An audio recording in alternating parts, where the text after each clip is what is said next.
Brady, you mentioned USC, and there's a lot of momentum there, and we've talked about this in the past with Lincoln Riley and all the big players he is bringing in. How is he able to do it at a school like that? And it seems like he is doing it, though, right?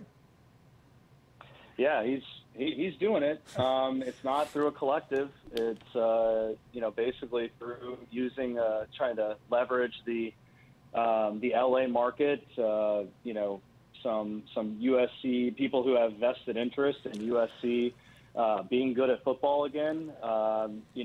Whether that's I don't know that Dr. Dre is a USC booster, but Dr. Dre is an LA guy, obviously, and he knows what USC football being good means to the community here.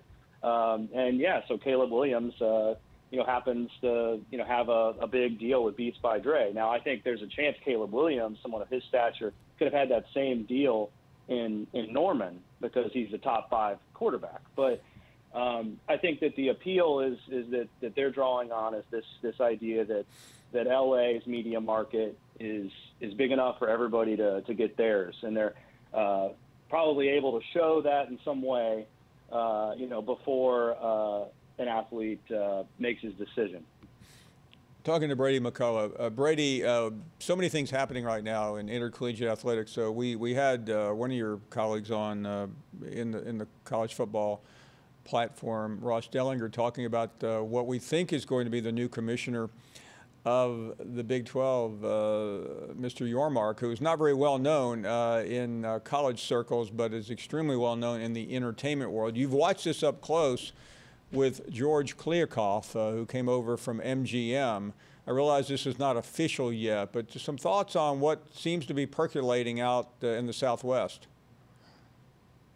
Yeah, Ross obviously, had that report. He's got a lot more of an in-depth, idea of what the thinking has been with that. But I do think it's the Kliavkoff hire has gone off well here. Out west, he's been extremely communicative with the schools and the athletic directors.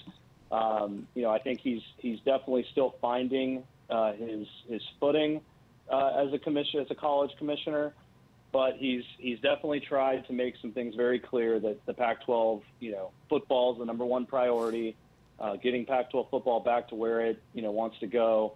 What we haven't seen too much yet is the kind of the ingenuity, and it's still very early, but the ingenuity that one would have, would expect of someone who is running a pretty big part of the MGM operation out of Vegas. Is the Pac-12 gonna make a move, in that space of the sports betting? Those things are all kind of to be determined. But what Kliavkoff's done is he's established confidence that he's thinking about things beyond the level of what a college commissioner would be thinking about 20 years ago.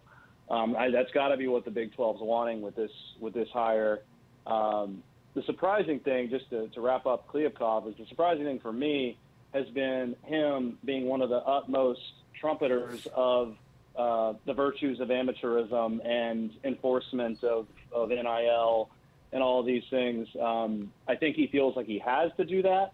But to me, that doesn't seem very forward thinking, and seems like you're just on a ticking time bomb before amateurism isn't even a thing. So why are we clinging on to those ideals like he's done so far?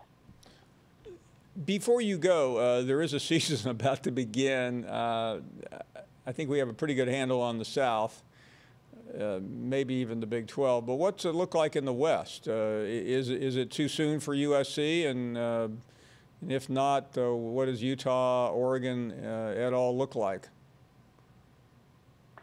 Yeah, I mean, USC, I think they're going to be a lot better. How could they not be? They'll be a lot better. And the schedule, you look at their schedule, it sets up really nice. There's a really good case that they're undefeated in mid to late October, traveling to Utah as a top 10 team. That night we'll find out just how big of an impact Lincoln Riley's made in 1 year. Can they hang with Utah in the trenches? Can they win a tough road game? That to me, it all points toward that game out west. the winner of that game, if they can have one loss at the end of the season, could be in the mix for a playoff spot, as crazy as that is to imagine. Thank you for watching ESPN on YouTube. For live streaming sports and premium content, subscribe to ESPN+.